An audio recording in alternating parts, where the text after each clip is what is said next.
In 2011, I filed the first ever medical marijuana bill in the state of Florida, and that was a constitutional amendment. It would just allow the people to vote on whether they wanted it or not. Obviously, it didn't go anywhere, and I filed the same legislation in 2012, and it didn't go anywhere.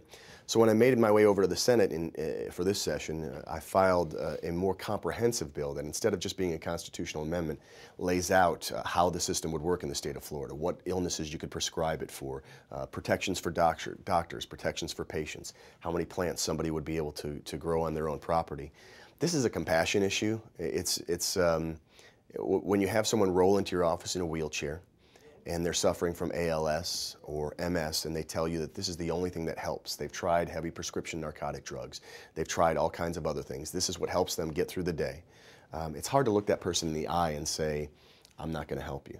So I'm keeping my foot to the pedal on the bill. We're continuing to push, and we're seeing attitudes come around, not only in the legislature, but statewide.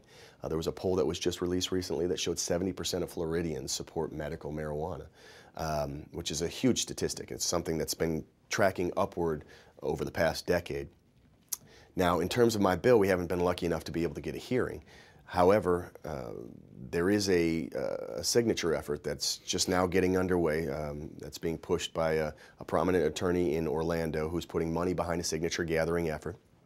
And I have really high hopes that the issue is going to be on the ballot in 2014. And frankly, considering what the polls say, I think it's going to pass. I think people realize now that this is a drug that should just be regulated like any other drug, and that we should allow people to be able to choose for themselves what kind of medicine they should use. So for liberals, this is a compassion issue, but for conservatives, this is really a personal freedom issue. They should be able to choose for themselves what kind of medicine they want to use, not be told by the state, you can use this kind, but you can't use this kind.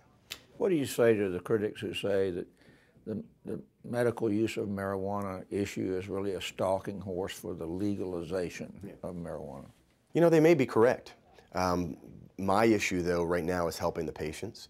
But I think we've seen in other states where medical marijuana has led to people understanding that this is not a dangerous drug. This is not going to be the end of our society as we know it. It's not a gateway drug. Millions of people have smoked marijuana and not gone on to try crack or heroin. And so I think what happens is when it's legalized for medical use, people say, okay, this is a drug that has legitimate uses, and it's not dangerous. And look, let's be honest, people die all the time from consuming too much alcohol or prescription narcotics. People do not die from using marijuana. So there is that other issue. I've talked about compassion a lot, but there is that other issue about how much money we spend as a society on this war on drugs. We spend it investigating, arresting, prosecuting, and housing prisoners. We spend billions of dollars every year in the state of Florida doing that.